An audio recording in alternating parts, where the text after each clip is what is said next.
Bonjour à toutes et à tous, je vais vous présenter mon dernier bricolage qui est un banc de test qui a pour objectif de caractériser la poussée statique d'une hélice.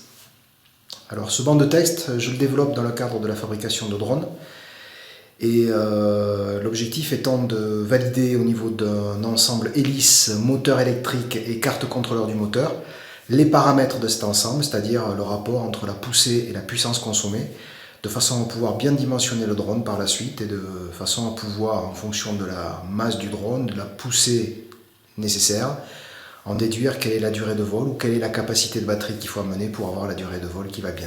Je vais donc vous présenter cette machine. Donc voici le banc de test. Il est constitué de la partie que l'on va tester, c'est-à-dire le groupe motopropulseur, qui représente donc une hélice de drone. Donc constitué d'une hélice montée sur un moteur, ce moteur lui-même monté sur une poutre métallique. Et cette poutre représente en fait une des 6 poutres du drone. Cet ensemble ensuite est monté sur ce que j'appelle une balance qui a un certain équilibre, un point d'équilibre ici qui est réglable. Et lorsque l'hélice tourne, le moteur fournit un couple à l'hélice et la réaction de ce couple sur cette partie-là fait que l'anticouple en fait ici fait incurver ce système, cette balance, et moyennant un étalonnage préliminaire ici, eh bien, on est capable en fonction de la lecture de l'angle d'équilibre de cette balance de remonter à l'information du couple qui est fourni à l'hélice. Pour la poussée, on va utiliser un système tout simple. Cette machine, ce banc de test dispose là ici d'un degré de liberté comme ceci. Donc on a la poussée ici de l'hélice qui se fait dans cette direction, et bien on va mettre ici un peson, un système qui va mesurer un effort, et connaissant le bras de levier qui est entre l'hélice et le roulement à billes, et puis la position où on va trouver le peson, on va pouvoir remonter à l'information de poussée d'hélice. Sur la partie balance ici, on va retrouver les composants classiques que l'on retrouve sur un drone, à savoir une batterie ici, donc ici composée de 2 batteries, chaque batterie faisant 3S. En mettant les 2 batteries à série, on obtient du 6S. En série à cette batterie, ici, on va trouver un petit appareil qui mesure le courant instantané, qui mesure la puissance instantanée. Ça permet donc d'avoir une image de la consommation de courant et la consommation d'énergie.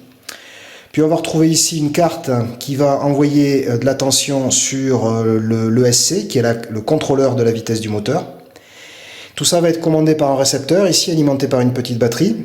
Et ce récepteur ensuite va permettre via la télécommande de contrôler la vitesse du moteur, et donc c'est lui qui va me permettre de faire tourner le moteur plus ou moins vite. Et donc en fonction de la vitesse de rotation du moteur, en fonction de la puissance qu'il y aura sur le moteur, on relèvera les caractéristiques de dissipation électrique.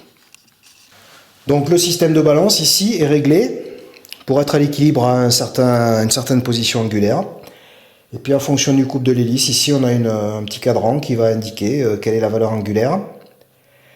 Et donc, comme on aura réglé le balancier, on sait en gros que le couple moteur, il va être une fonction linéaire du cosinus de l'angle. Donc on va pouvoir facilement remonter à cette information de couple moteur.